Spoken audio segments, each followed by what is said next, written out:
Coming up on the Sports Desk, we are in it to win it. 4 Torrance area teams have a chance to bring home Southern Section titles.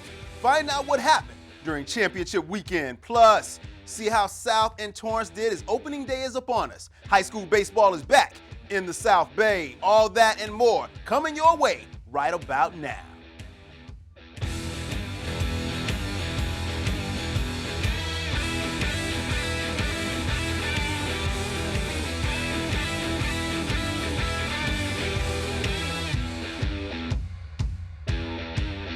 Welcome to the Sports Desk. I am your host, Byron Newsome. Not only can you catch me here, you know where you can catch me on Instagram and Twitter. That's at Byron Newsome TV. Hey, when you see me out, say what's up. Send me your photos, short videos, and I will get you on the Sports Desk. Now, 17 years ago, the West Warriors won their first league title in school history. This past weekend, they had a chance to win their first CIF Southern Section championship ever. The number 1 seeded Warriors will be taking on Blair High in the 4AA finals. The championship game was at Azusa Pacific University. Tied at 2. They get it to that big man right here. Desmond Washington gets the rebound and puts it in. Blair leads 4-2 early. 8-8, 2:30 left in the first quarter. Nick Snyder to Alex Mishaw, who drives it in. West goes up 10-8. 10 seconds left in the first quarter. Isaiah Biyun gets it and shank up. West is up 14-12, 14-10 after one quarter. Warriors by 6 early in the second. You do what you got to do. Big man Washington takes it in. West leads 18-14. Now, West goes on a run. Mishaw, nice jumper. 22-14, West is up. The defense decides to hold them. The defense has been good all year. Nick Snyder all the way to the hole. A 10-point lead West has early in this game. Then it was Ricky Turner with the steal. What do? You find your man who is scoring like, I don't know what, Euro step, and one puts them up by 13. Mishaw had 30 points on the night, up 15 with 2:30 left. Blair stops the run. Desmond Washington, first points in over 4 minutes for Blair. It was 33-17 at the half. West led by 19 late in the third. Jake Dakin gives Blair a little life. Not much, though, because West won't stop. Snyder to Noah Carroll. He's a senior, 18 points in the game. Under 5 to go. West, they wouldn't let up at all. Nick Snyder, that jump as West gets his first boys basketball title in a 65-64 win over Blair. Alex Mishaw finished with a game-high 30 points and 9 boards. 6'6" senior Noah Carroll finished the game with 12 points for the Warriors. 1 down. Next up, BMHS. Jessica Malazardi is a senior on this year's Bishop Montgomery team. During her freshman and sophomore year, Bishop won CIFSS titles. Last year, during Malazardi's junior year, the Knights suffered their first losing season since 1998. In comes new coach Noelle Quinn, along with Camille Buckley and Tiffany Hicks. Could these ladies help lead the Knights back to where they belong and send senior Jessica Malazardi out on top? Well, they have a record of 22-9. Check. They made it to the CIF Southern Section Championship game. Check. But could they bring home CIF title number 8? We will find out now. Early in the game, leading 6-2 in the first quarter, Kayla Padilla.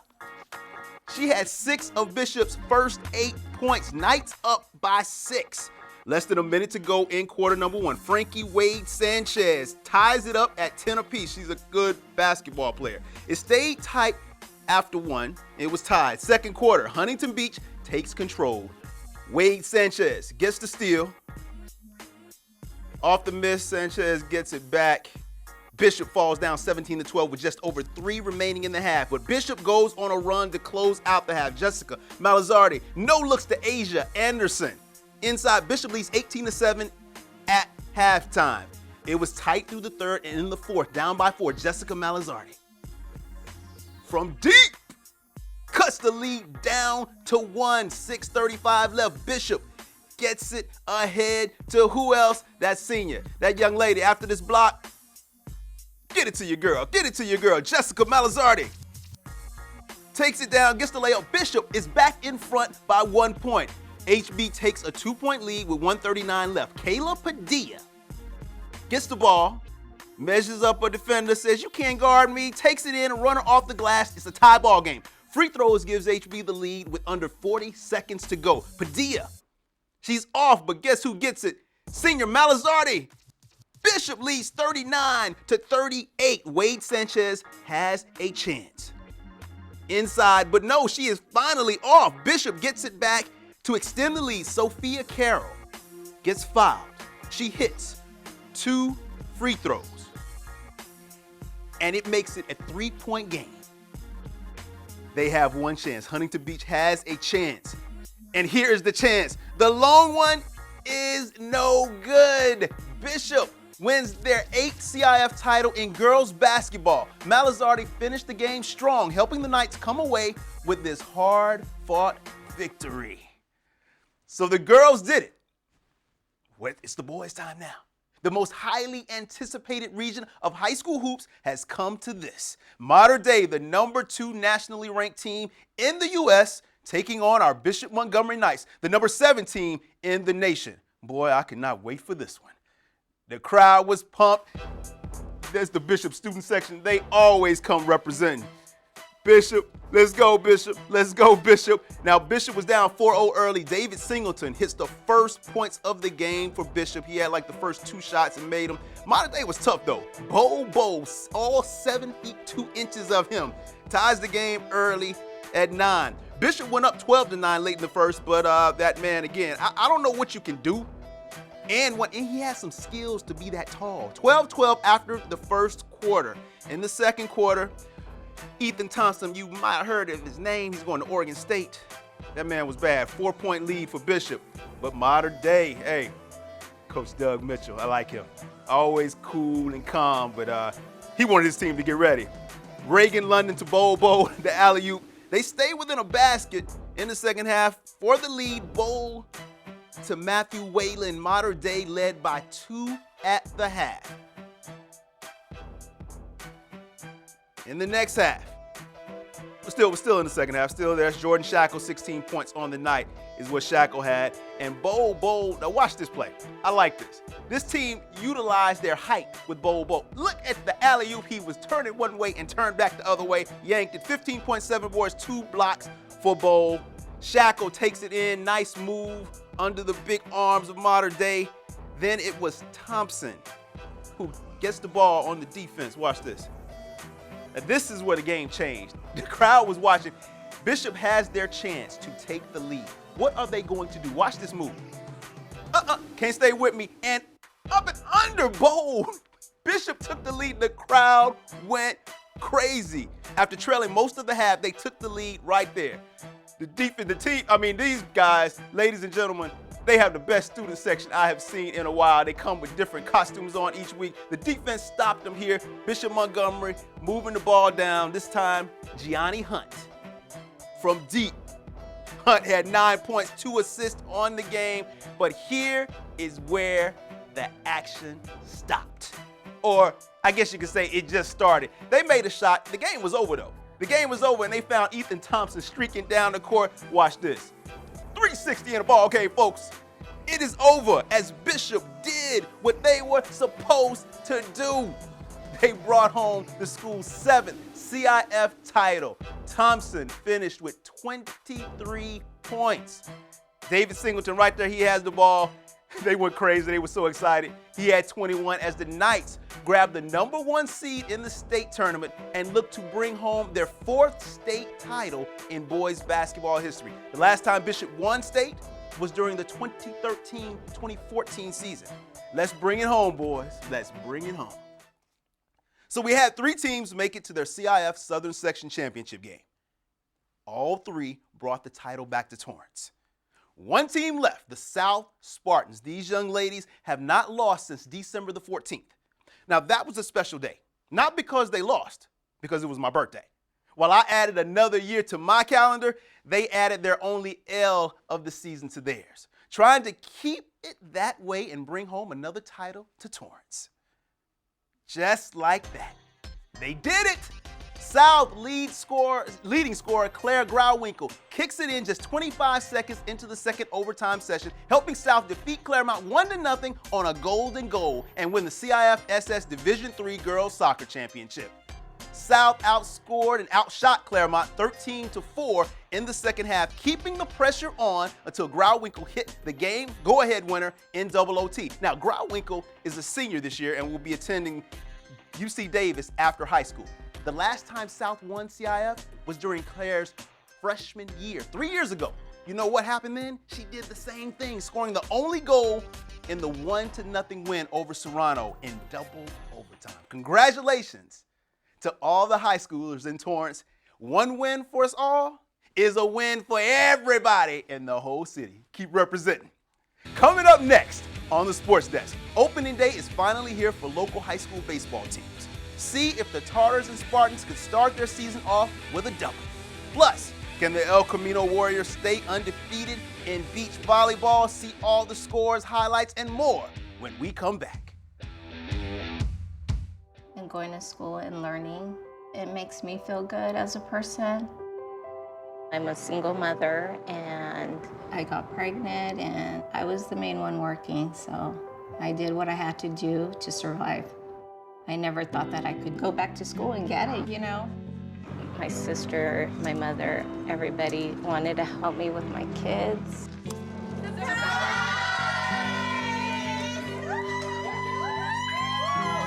I could not have gotten my diploma without my family. You're winning today.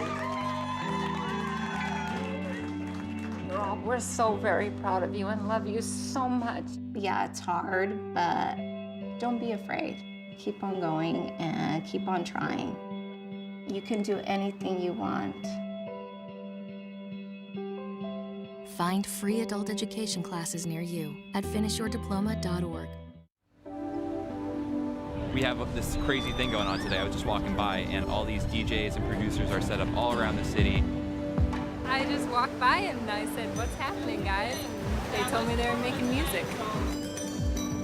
It's the way you walk, it's the way you talk.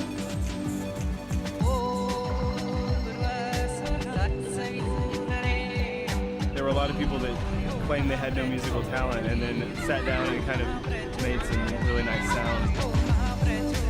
I like this music.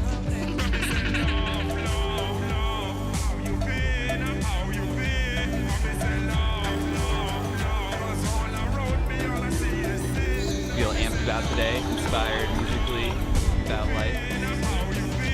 They said I could play, so any chance to play at all. You know, that's my life. I love music. Yeah, I saw do it. We are back, ladies and gentlemen. Make sure you catch me on Instagram and Twitter. That's at Byron Newsome TV. Find out what's happening. Let me know what's happening, and we can make it happen right here on the Sports Desk. Now, the Torrance Tartars won CIF back in 2014. In 2015, they went 11-20, and last season, they finished with 18 wins and 12 losses. This year's club looks to continue the climb back to dominance as first-year coach Terry Dewan looks to start the year off with a win at home. Neil Feist, singles to right, bringing in a run for the Torrance Tartars. That's the way you start off. When you're playing baseball, you want to get runs. Now, the bats were popping a lot today for the Tartars as a single up the middle brings in Alex Galejos, putting Torrance up big early. And the pitching didn't hurt either. Dante Mendoza striking out the side. That's one. Torrance up 7-0 after 3 innings. That's the way you start. Noah Ishikawa gets some help from the defense as 5 Torrance pitchers kept the Wildcats from connecting. Torrance High wins this one 10-0. The pitchers kept the Wildcats from connecting at all, giving the coach Terry Dewan and the Tartars that no-hitter. It was 10-0, big win. That's the way you want to come out, and that's the way you want to play. And if I beat someone 10-0 and they did not get a hit against my pitching staff, I wouldn't mind playing that team again. Well, the Tartars had one more game against University a few days later. A.J. Feldman was there to see if the Torrance Tartars could make it 2 in a row over the Wildcats.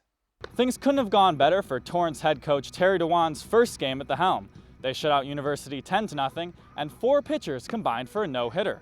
They'll take that momentum into today's matchup with University, the first game of the El Segundo tournament.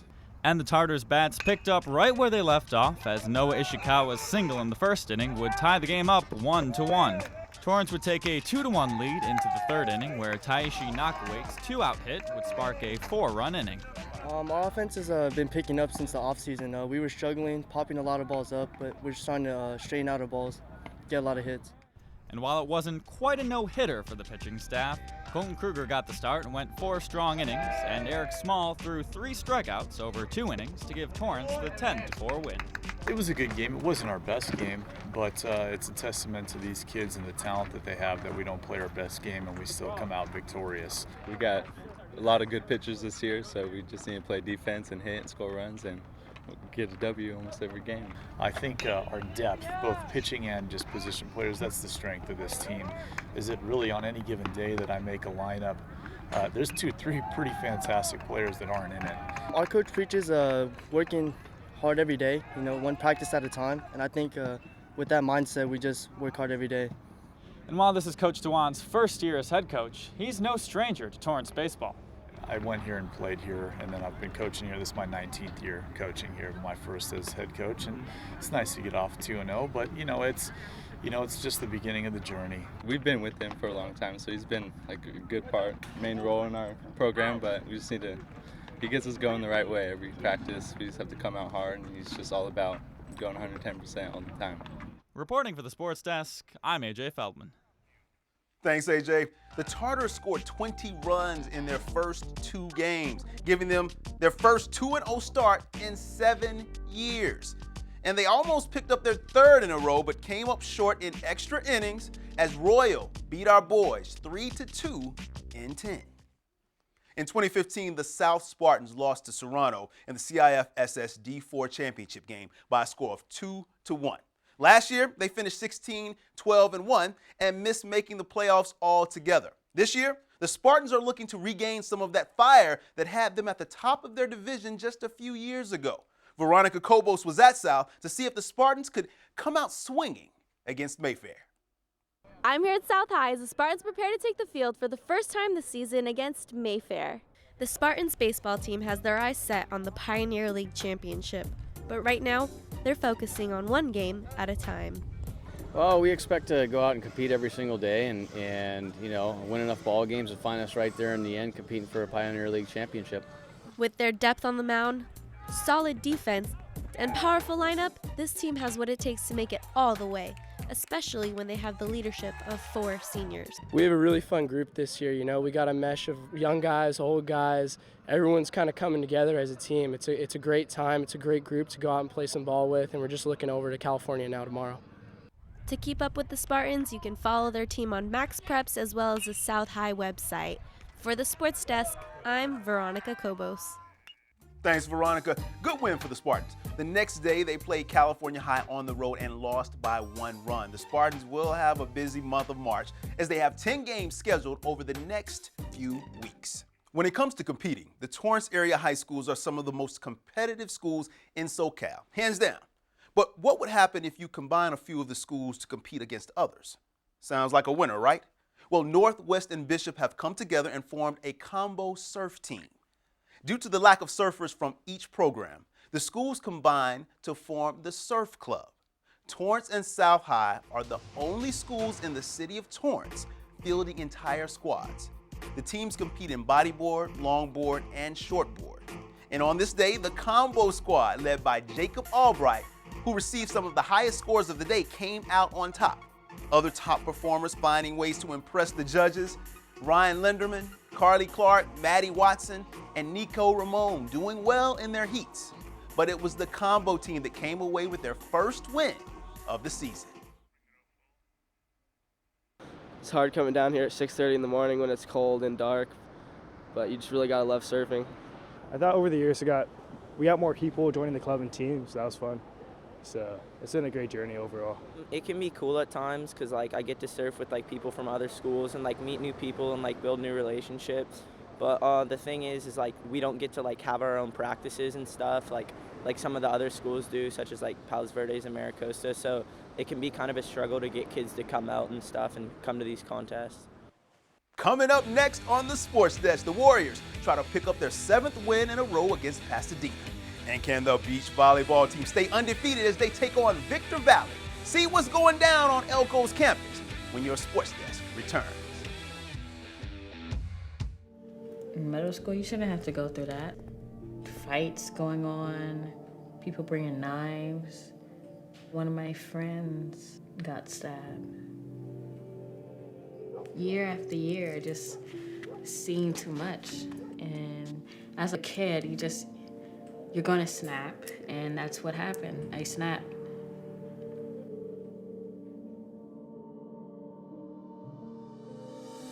A lot of these children, they just have something to say. They're not being listened to. They're acting out as their way of saying, I am in the room.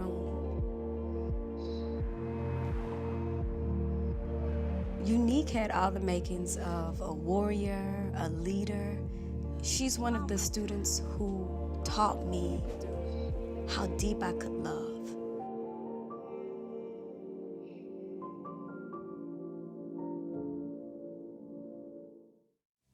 Metro Bike Share is a new way to see downtown LA. Getting around has never been easier. By bike. Metro Bike Share lets you use public bikes for short trips. Walk-up 30-minute rides from the kiosk are $3.50. You just need a credit card. For frequent users, the best deal is a monthly or annual pass that you can buy online. You can take a bike from one station and return it to any other station, giving you the freedom to go where you want, when you want. It's a great way to get to transit, a meeting, a shopping trip, coffee, lunch, a rock show, or any other downtown destination. Bikes became available in downtown LA in July 2016, but we're already expanding. You'll see Bike Share in Pasadena, Venice, and the Port of LA in 2017. For a map of the downtown LA stations and more information, go to metro.net/bikeshare. Share the road. Share a bike. Welcome back, and you already know the drill. You can see me here now, but I'm always on Twitter and Instagram. That's at Byron Newsome TV. Find out what's going on with us and let me know what's going on with you. Send me your videos and pics from games, and I will get you on the Sports Desk. Now, the El Camino Warriors came into their matchup with Pasadena on a hot streak. Undefeated at home at 5-0, an impressive record of 14-2 overall. So just what does El Camino have up its sleeves for this afternoon affair against Pasadena? Baseball time, baby. Taylor Rashi from West Torrance is on the mound looking for his 4th win of the season. No score early, and here is why. Taylor Rashi strikes out 1 in the first. That is Jesse Garcia goes down on strikes. Then Matt Schultz going down on strikes. The next batter, Anthony Fick, is called out on strikes. And then John Bicos. You know what? Rashi had 5 Ks in the first 3 innings. 0-0 in the bottom of the 3rd. Brady Dorn up to bat, singles, and Trevor Casanova. I love that name. Casanova. He scores 1-0. Warriors take the lead. Still in the bottom of the 3rd, Ryan Eastburn, lefty, gets up and doubles. I always wanted to be a switch hitter. I was a right-handed batter myself, but I like lefties. He brings in Dorn. Elko is up 2-0, leading 2-1 in the 6th. Rashi still slicing and dicing, 11 Ks in 8 innings pitched, and that was enough to hold off Pasadena. The Warriors scored 7 runs in the 7th and 8th innings. Darian Sylvester right here with a 3-run blast. Home run, and the Warriors put it on them. Big win. 9-3 is the final in this one. That is 7 wins in a row for the Warriors. 15-2 record on the season, and no team has scored more than 3 runs on the boys since their loss to Saddleback on January the 16th. Tied for the top spot in the SCS division, the women's softball team had a tough match against Pasadena City. What would they do? They play some softball. I like the way they come out Time to play. Elko coming off a 5-1 loss to Mount Sac. Haven't lost 2 in a row all season. Brooke Sorrow on the mound for the Warriors. Looking for her 4th win of the year as well. Her girls had her back. Bridget Antonelli to Julianne Adamos to end the inning. It was 0-0 all the way into the 5th. With runners in scoring position. Angel Wintercorn pitching for Pasadena strikes out the side, keeping the game tied at 0. We're going into the 6th inning. Nobody has scored yet. Runner on first, Bree Howard doubles to center for PC, putting 2 runners in scoring position with only 1 out. Pasadena is on the move. The next batter, Jasmine Cabrera, breaks the tie with a double to left field. Pasadena City scored 3 in the 6th inning, but Elko came back. Bottom 7, 1 out. Raylani Kamez singles to right, and Ronnie Silas scores, making it 3-1 Pasadena after Ashley Machado is walked. Loading the bases, Alyssa Wing from North High, here in Torrance, gets one through the infield. Hernandez and Kamez come in to tie the game at 3 apiece. Then it is Julianne Adamos who knocks in Machado, giving Elko a 4-3 come from behind victory. After that win, the Warriors ended up losing a close one to Cypress by a score of 5-4 in 8 innings. Then in a doubleheader on the road, they lose 1 and they win 1 against Grossmont. The Warriors' record is 10-5 on the season, and they are ready to play some ball. Now, beach volleyball is my favorite sport. At least when El Camino is on the sand. These young ladies have really been playing well, and they are getting better with every spike of the ball. Taking on Victor Valley, Coach Patterson said Victor Valley had an inexperienced squad, just their first year in beach, and it showed. Former South High teammates and now Elko Warrior teammates Brooklyn Rubio and Taylor Bryden dominate their set 21-6 and 21-3. Aiko Waters and Kiana Takahashi, who's from Torrance High, won 21-8 and 21-11, helping Elko to a 5-0 win over Victor Valley. On the same day, they faced against Cypress, and the Warriors, they won. They won 4-1, taking their record to 5-0 on this young season. Now, the men's volleyball team has finally gotten it together. After starting the season 0-3, they have been untouchable. Can they keep this train moving down the track as they take on Moore Park at home? Now, watch this. He's looking over the defense. Pedro Campos trying to figure out where he can place the ball oh so perfectly, and he finds it. Campos had 35 aces on the day. That means they couldn't return it. When Moore Park did return it, Cesar Medina was there to return it so it wouldn't be returnable. First set to Elko 25-12. In the second, Moore Park kept it close, but the Warriors find room to squeak it in 25-21 to go up 2-0. In the third set, tied at 12 apiece. Cesar Medina serving aces. Then on the next serve, watch this. I like when you have the power, but then you have the finesse. Takes a little bit off of it, leading 24-20. Watch this. Campos fakes the setup and puts the match away. The Warriors pick up win number 4, beating Moore Park 3-0. And that was their 4th win in a row as they beat Moore Park. Undefeated. Well, no losses in the set at least. And in their 4 victories, they have only lost 1 set because they didn't lose any to Moore Park. Now, they're picking up their play at just the right time. Ladies and gentlemen, we have come to the end of our show today. Make sure you tune in next time. We have got the Torrance sports scene on lock, from the little kids all the way up to the big kids. Check us out on Facebook, Instagram, and Twitter. And don't forget to sprinkle your school spirit my way, and I will get you on the show. That's going to do it for the Sports Desk. Torrance, keep rising to the top. We'll see you next time.